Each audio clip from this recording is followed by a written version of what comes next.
Good evening and welcome to State of Business on Art Television. I'm Tamiru Nimsan. Let's have a look at the headlines. United States and Sri Lanka ponders on 75 years of diplomatic relations. Financial Intelligence Unit ties knot with Sri Lanka Excise Department. News in detail. Secretary to the Ministry of Foreign Affairs Aruni Vijayawardena held a meeting with the US Undersecretary for Public Diplomacy and Public Affairs Elizabeth Allen at the Ministry of Foreign Affairs on Saturday. During the meeting, several positive developments between Sri Lanka and the US in the 75th anniversary year of diplomatic relations were discussed. The Foreign Secretary welcomed the assistance extended by the US International Development Finance Corporation to the Colombo West International Terminal Private Limited in November 2023. She also appreciated the humanitarian and emergency aid provided by the US to help overcome the economic challenges in Sri Lanka. Foreign Secretary Vijayawardena further briefed Under-Secretary Allen on development in the economic and reconciliation fronts and highlighted Sri Lanka's priorities as chair of the Indian Ocean Rim Association. Under-Secretary Allen assured continuous US assistance to the government in realizing economic stability. The meeting was attended by the US Ambassador to Sri Lanka, Julie Chung, officials from the Department of State, and the US Embassy in Colombo. The Financial Intelligence Unit of Sri Lanka and the Excise Department of Sri Lanka entered into a memorandum of understanding at the Central Bank premises recently. The MOU was signed by the Commissioner General of Excise JMSN Jayasinghe and Central Bank representative E.H. Mohotti.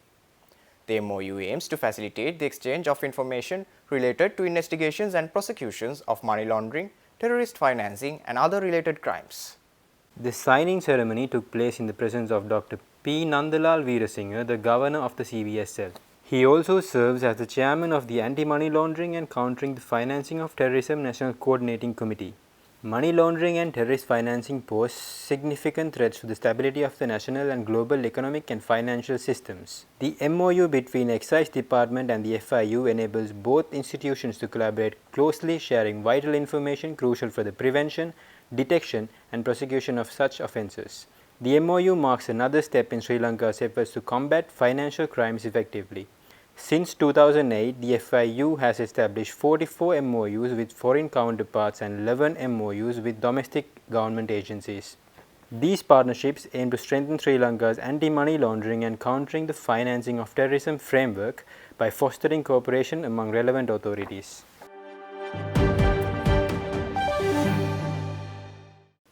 The Climate Promise project, funded by the Japan supplementary budget, marked the ceremonial handing over of renewable energy technologies to farm organizations in the northwestern province of Sri Lanka. The event witnessed the presence of the Ambassador of Japan to Sri Lanka, Mitsukoshi Hideaki, and resident representative of UNDP in Sri Lanka, Asusa Kubota. Key highlights of the event included the transfer of cutting-edge technologies such as solar-powered cool rooms, solar PV systems, solar-powered water pumps to benefit around 20,000 farmers. These technologies aim to revolutionize farming practices, promote sustainability and empower smallholder farmers with a focus on women and youth. Inaugurating a 5-ton solar-powered cool room underscores the commitment to enhancing food and energy security in the region, providing farmers with efficient produce storage facilities. The resident representative of UNDP in Sri Lanka, Asusa Kubota, underscored the project's role in providing smallholder farmers with a pathway to sustainable income generation. The JSB Climate Promise project in Sri Lanka aims to foster the adoption of renewable energy technologies, creating a positive impact on the agricultural landscape.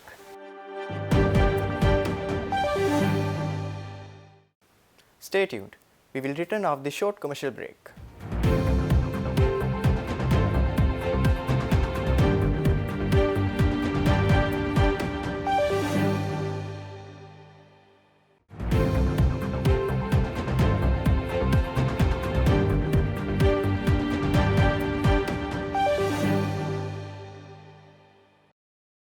Welcome back after the break.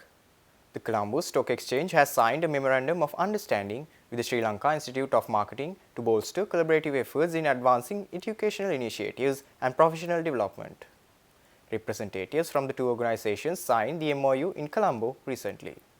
This strategic partnership aims to equip students with enhanced access and preparation necessary to recognize and capitalize on opportunities within the financial sector. Under the MOU, a capital market module will be integrated into the postgraduate diploma in marketing program at SLIM. Additionally, guest sessions will be conducted in other courses offered by SLIM in collaboration with CSE branches. These educational courses will be co-branded by both SLIM and CSE, signifying the collaborative nature of this initiative. CSE CEO Rajiv Bandaranayake emphasized the importance of improving financial literacy, stating that this will provide valuable knowledge to those interested in capital markets. Representing SLIM, Professor Jayantha Devasiri emphasized the objective of promoting financial literacy and capital market modules across programs offered through the CSE branch network.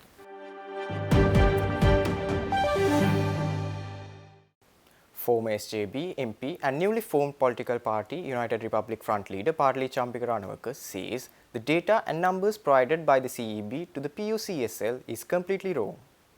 Addressing an event organized by the PUCSL recently in Colombo, the parliamentarian Ranawaka said otherwise the result would be cancellation of any benefit on the electricity users. එනිසා මහජන උපයෝගිතා කොමිසම මම හිතන හැටියට ඔබතුමාලා සැප්තැම්බර් මාසෙදී බලගතු වරදක් කළා ලංකා විදුලි බල මණ්ඩලයේ ඉල්ලා හිටපු 125 වෙනුවට උන්ට 18 ලබා දීමෙන්. ඒ මොකද අපි පැහැදිලිව කරුණු දක්වලා තියෙද්දිත් ඒක කිරීම නිසා ඇතිවෙච්ච බලපෑම. ඒ නිසා මේ පසුගිය මාසවල උපයාගත්ත ලාභය විශේෂයෙන්ම ජල විදුලියෙන් ලැබිච්ච සහනය. ඒ වගේ මේ අධික විදුලි ගාස්තු නිසා අඩුවෙච්ච විදුලි ඉල්ලුම කියන මේ කාරණා සලකලා බලලා තීරණය කළ යුතුයි. ඒ වගේම අපි දැක්කා ඔබතුමාලගේ වෙබ් අඩවියට ගියාම මෙවර විදුලි බල මණ්ඩලයේ ඉදිරිපත් කළ තියෙන සංඛ්‍යා අතිශයින්ම වැරදි සහගත බව. විශේෂයෙන්ම මේ බලාගාරවල ස්ථාවර ගාස්තු කැපැසිටි චාර්ජ් ඉතා අසීමාන්තිකව වැඩි කරලා තියෙනවා. ලබන වසරේ අපි දන්න හැටියට අර සොබහදනවි බලාගාරයේ පමණයි එන්නේ. ඒ බලාගාරයේ ධාරිතාව අරගත්තත් ඔය වැඩි කරලා ඉල්ලන ප්‍රමාණයෙන් හතරෙන් එකක්වත් ඒකෙන් ඉන්නේ නැහැ. ඒකේ බලාගාරයේ එකකයට රුපියල් 6ක් පමණ තමයි ධාරිතා ගාස්තුව තියෙන්නේ. ඒ නිසා කරුණා කරලා මේ ලංකා විදුලි බල මණ්ඩලයේ ඉදිරිපත් කරලා තියෙන මේ ඉලක්කම් නිවැරදිද නැද්ද කියන එක පිළිබඳ විද්‍යාත්මක විමර්ශනයක් කරන්න. United Republic Front leader Partli Champika Ranawaka also said that Sri Lanka definitely has to face another bankruptcy in 2028 unless the government make the solutions now itself. Former Power and Energy Minister suggested the PUCSL to keep the general public in a comfortable zone to face such a disaster again in few years. රට බංකොලොත් වෙලා මේ බංකොලොත් භාවයෙන් දැන් යන්තම් මිදිලා තියෙන්නේ. අපේ දේශීය ණය ප්‍රතිව්‍යුහගතකරණය අපි ගිය අවුරුද්දේ කළා.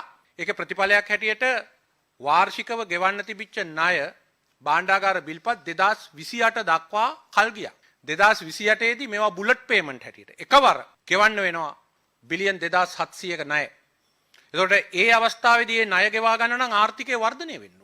හැබැයි මේ අධික විදුලි බිලත් එක්ක මේ අධික තෙල් බිලත් එක්ක ණය ගෙවා ගන්න බැරි ණය ගෙවා ගන්න කියන්නේ විදේශීය ණය නෙවෙයි දේශීය ණය රුපියල් ණය ගෙවා ගැනීමේ හැකියාවක් ලංකා ආර්ථිකයට නැහැ. ඒ අනුව 2028 කවුරු ආණ්ඩු කළත් නැවත ලංකාව බංකොලොත් වීම වළක්වන්න බෑ. ඒ නිසා මේවා එකට ගැට ගැහිලා තියෙන්නේ. සමස්තයක් හැටියට කරුණාකරලා කල්පනා කරලා බලලා කටයුතු කරන්න ලංකා විදුලි බල මණ්ඩලය ගොඩ ගැනීමට මම එදත් යෝජනා කරා. ඇයි විදුලි බල මණ්ඩලයට කියන්නේ නැත්තේ?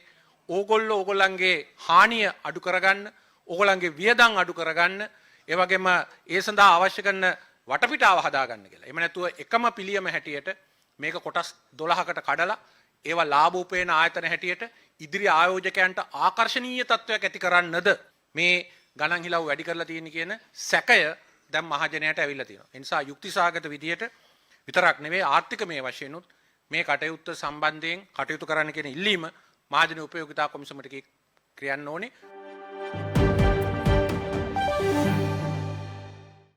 Stay tuned for stock update.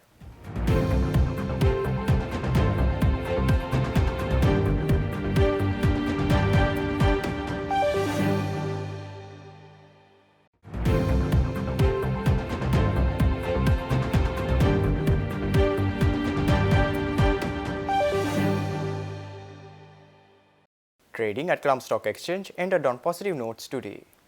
The All Share Price Index gained 56.94 points to close at 10,643.05 and the S&P SL20 gained 18.77 points to close at 3,067.4. The turnover was 0.7 billion rupees and over 91 million shares were traded. Up next are forex rates.